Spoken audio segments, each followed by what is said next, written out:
me dreamer, please. Hi guys, welcome to the Master Guide series where we'll be focusing on hero building. Be sure to hit that subscribe button for more guides to progress. In the Master Guide series, we'll be focusing on all of these elements and subtitles will be provided as well, so do turn them on. Today we'll be looking at Taka, your physical DPS, but before we begin, keep this phrase in mind. Maximize damage output. Okay, this is the goal you will want when building Taka. We will start with Taka's weapons. He should be given lethal PvE weapons. Why PvE? Because he is only used in PvE content due to the nature of his skills. They are mostly single target attacks, so this means that they are heavily geared towards single bosses. And why lethal? You will see that all of Taka's attacks have guaranteed critical hit applied, so to boost his damage further, you will want to give him lethal weapons so that he will be more likely to trigger lethal attacks and inflict lethal damage. As a new player, you will have access to the Awaken plus 10 revolutionary item from the Jumping Check-in event. You can check the guide from the link above. If you are very new and Taka is still not well equipped, then select the Lethal Physical Ryan Sword and give that to Taka. Ideally, Taka should eventually have double World Boss Lethal Fangs. For Taka's armor, go with HP. HP Revolutionary plus 10 is fine. You need to work on his armor and transcend it maximally because he is a physical hero and does not have the tankiness and bulk to survive attacks. So the higher the HP he has, the better. Why am I not recommending the World Boss scale armor? Because the HP stat buff is not too different from the Revolutionary Alicia's armor.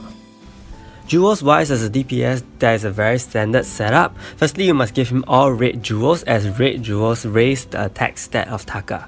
2 must have substats on him, and they are both Revolutionary jewels which can only be obtained by guild raid rewards. The first is the combined PvE crit damage and lethal damage jewel, which adds on more multiplier damage to Taka's critical hits and lethal attacks. I can't stress the importance of this jewel enough if you want your Taka to be dishing good damage.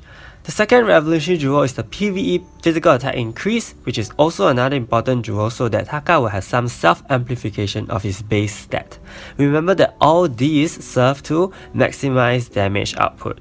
The third jewel has quite a few options you can pick from. Skill cooldown is by far the most popular third jewel because it helps to speed up Taka's skill cooldown so that his skills can be spammed more frequently.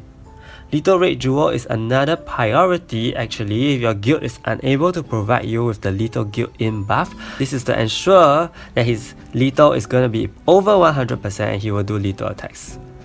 PvE debuff resist is specific to the new Stormwing meta with Eileen. Reflect Immunity is an alternative for lower tier Galidus raids or against Dark Crown Prince even, and Lifesteal is for additional life support. For new and returning players, you will want to give him a red crit damage jewel, a red lethal damage jewel, and a red lethal raid jewel. Okay, these are fine for you for now. Do note that the tier of the jewel for crit damage and lethal raid matters as well. Boss jewels are superior to 7 Knight or normal jewels, so as best as you can, try to give Taka boss jewels. Ultimately, your goal is to ensure that he does the most damage possible and maximize damage output. Coming to accessories, this is very simple. The most standard is to use either the Lifesteal accessory or the Isabella's Vigor as base, and crit damage is your additional substat. So why is crit damage the substat and not the base? Because as a substat, the substat increases. So if you have an increased crit damage by 30% accessory right now, by making it a substat, there is a chance that this will grow to 34%, and that is something you will want on Taka to boost his damage output. Lifesteal and Isabella's Vigor are both accessories that allow Taka to heal and sustain himself on the field.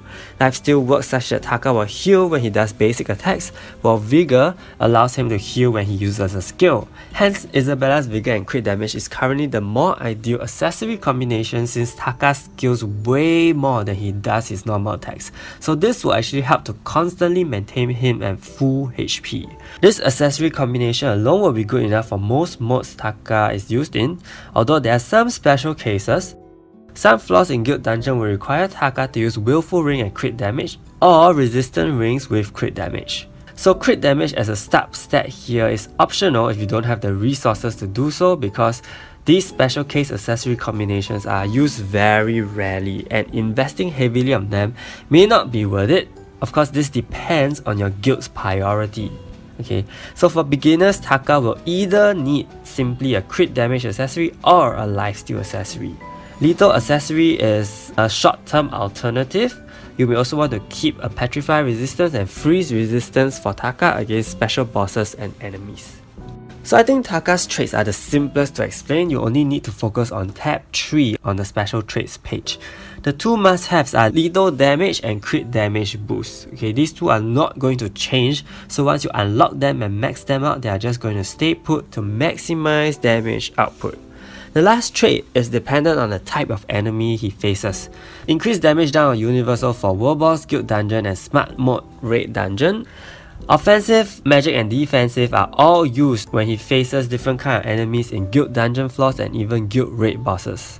So as you can see in Guild Dungeon, all 5 of this kind of traits may be used depending on which floor you are fighting. So it is very important because you want to do as much damage as possible in the 3 minutes that you have. So remember to check what type of enemy you are facing before going into battle. So for new players, although this is a hefty cost, but try to give Taka at least a crit damage or lethal damage trait, as this will really help you in every area he is used.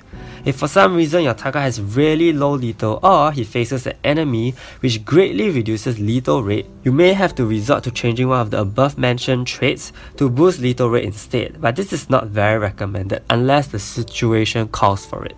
For Taka's exclusive item, it boosts his critical damage by 200%, so is it a must? Yes, of course it is, because it helps to maximize damage output again. Last part would be the soul skills. The skills in brighter yellow are what I believe most people will be giving Taka, while those in darker yellow are optional. And right off the bat, the single target damage boost soul skill is definitely needed on him. Skill cooldown is another potential soul skill, and perhaps with it you may either save a jewel slot or save on Ares' counter. Okay, physical attack increase in grade 2 will definitely help him for sure in terms of damage output as well.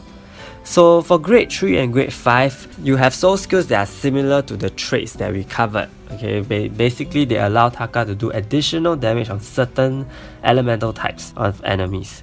However, you can only choose one skill in grade 3 and grade 5, so I made the ones against offensive and universal heroes brighter yellow because I think most people will be going for those.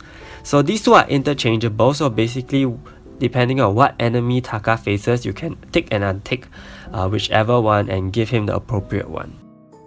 With that, I've come to the end of this master guide to craft your Taka, so if you found this video helpful, do give it a like, do subscribe to my channel. If you guys have any questions, feel free to leave them in the comments as well. I'll be coming up with more master guides, so thank you so much and I'll see you next time.